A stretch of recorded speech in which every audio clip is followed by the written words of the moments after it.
사람이 정말 절박하면 갖은 노력을 하게 되잖아요. 예, 그런데 이 절박함 때문에 다소 좀 과하게 황당한 방법으로 염증을 끄려고 했던 왕이 있습니다. 누굽니까? 등골뼈 아래쪽부터 목 뒤에 머리가 난 곳까지 여기저기 부어올랐는데 그 크기가 어떤 것은 연정만큼이나 크다.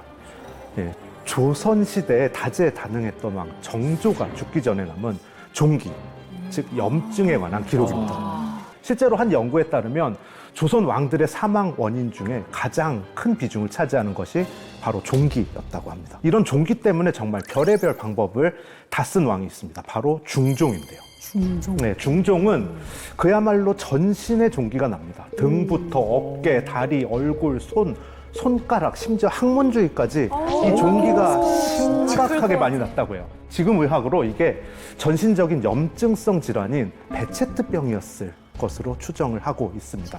그런데 베체트병의 주요 증상 중 하나가 바로 열이에요, 열. 그 중종도 종기에 열을 엄청나게 앓았습니다. 그때 그가 찾은 방법, 야인건수라는 탕약입니다.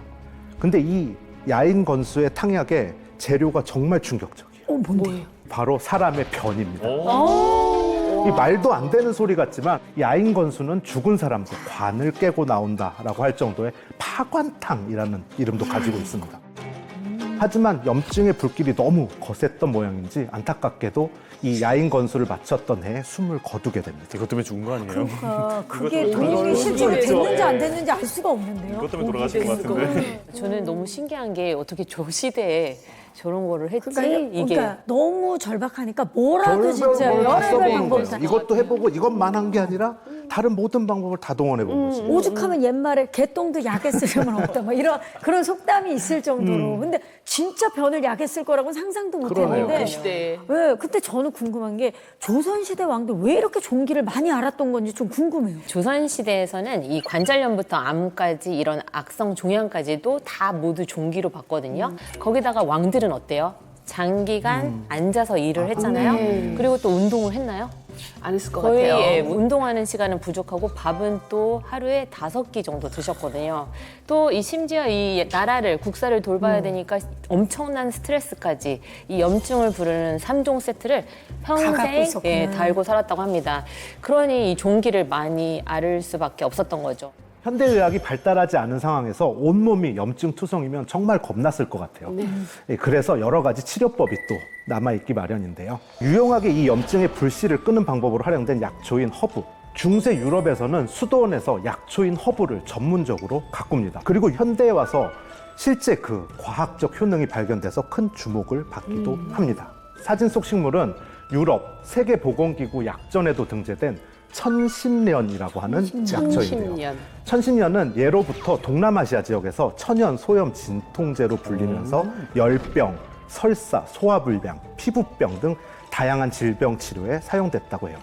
왜 몸에 좋은 건 쓰다고 하잖아요. 이 천신련이 입에 머금으면 바로 쓴맛이 가슴에 와닿아서 천신련이라는 이름으로 불리게 된다고 합니다.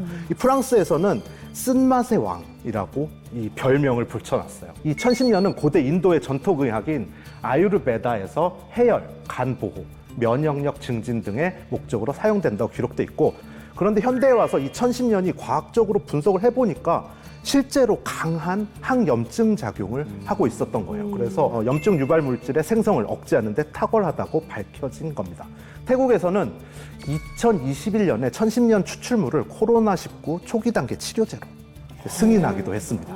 실제로 천신련에서 추출된 파렉틴에는 안드로그라폴라이드라고 하는 물질이 들어있는데 이게 염증 경로를 차단하는 데 도움을 줘서 의학이 발달하지 않았던 때부터 사용했던 것으로 이렇게 추측이 됩니다. 그러니까 진짜 이렇게 옛날 이야기를 듣다 보면 깜짝깜짝 놀라는 맞아요. 게 지금처럼 이렇게 뭐 과학이나 의학이 발달을 해서 뭐 이 성분이 이렇게 도움이 된다 이런 게 없었던 시대인데 이게 약이 될 줄 알고 썼다라는 게 진짜 놀랍기도 하고 진짜 지혜로운 것 같아요.